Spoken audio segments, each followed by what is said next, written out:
जो है वो बता रहे हैं कि नेशनल कॉन्फ्रेंस और कांग्रेस को ही अकेले शुरुआत में ही बहुमत मिलता हुआ दिखाई दे रहा है। बिल्कुल पूरा भरोसा है। जम्मू कश्मीर हरियाणा हम पूरे बहुमत से सरकार बनाने जा रहे हैं। कांग्रेस प्रवक्ता पवन खेड़ा मेरे साथ।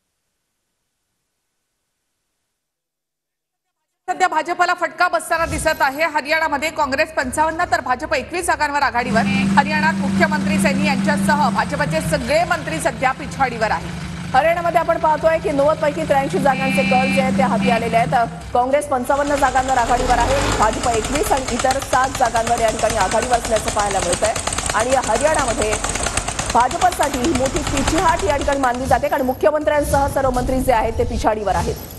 अँटी इन्कम्बन्सीचा मोठा फटका या ठिकाणी भाजपला बसताना दिसला। हरियाणातील सर्व जागांचे कल आतापर्यंत हाती आलेले आहेत। आतापर्यंतच्या कलांमध्ये हरियाणामध्ये काँग्रेसची लाट असल्याचं दिसतं, तर भाजपची मोठी पिछेहाट। बहुमताहून काँग्रेस 10 जागा पुढे आहे। भाजपचे अनेक दिग्गज जे आहेत ते पिछाडीवर असल्याचं या ठिकाणी पाहायला मिळतंय। हरियाणामध्ये काँग्रेस 55, भाजप 21 आणि इतर 7। काँग्रेसनं या ठिकाणी मॅजिक फिगर होऊन देखील पुढचा आकडा गाठलेला आहे। 10 जागा आणखी काँग्रेस या ठिकाणी पुढे गेलेली आहे।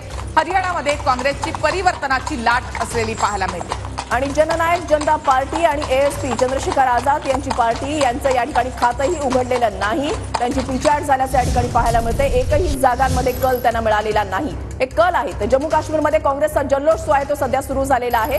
एनसीए आणि काँग्रेस मिळून या ठिकाणी निवडणूक लढवतेय आणि सध्याच्या कलानुसार एनसीए आणि काँग्रेसला 45 जागांवर आघाडी मिळालेली आहे। त्याच्यामुळे काँग्रेस कार्यकर्त्यांचा एक वेगळाच जल्लोष जो आहे तो जम्मू काश्मीरमध्ये सुरू झाला आहे। हरियाणा आणि जम्मू काश्मीर या ठिकाणी काँग्रेसच्या समर्थकांनी जल्लोष करण्यास सुरुवात केली। काँग्रेसच्या समर्थकांनी दिल्लीमध्ये सध्या जल्लोष करण्यास सुरुवात केली, कारण दोन्ही ठिकाणी हरियाणामध्ये तर काँग्रेस बहुमतात आहे या ठिकाणी आणि काँग्रेस स्वतंत्रपणे इथे सत्ता स्थापन करणार आहे, तर जम्मू काश्मीरमध्ये नॅशनल कॉन्फरन्स सोबत काँग्रेस आहे आणि त्या 45चा आकडा त्यांनी गाठलाय। बहुमतापासून केवळ 1 जागा दूर आहेत भाजप 25 जागांवर। मात्र जम्मू काश्मीरमध्ये सुद्धा नॅशनल कॉन्फरन्स आणि काँग्रेस इथे सत्ता स्थापन करताना हे आकडे सध्या आपल्याला सांगतायत।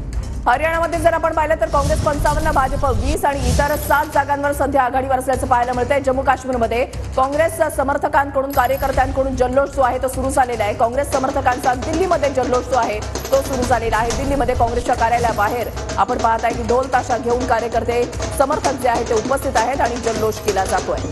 2018 मध्ये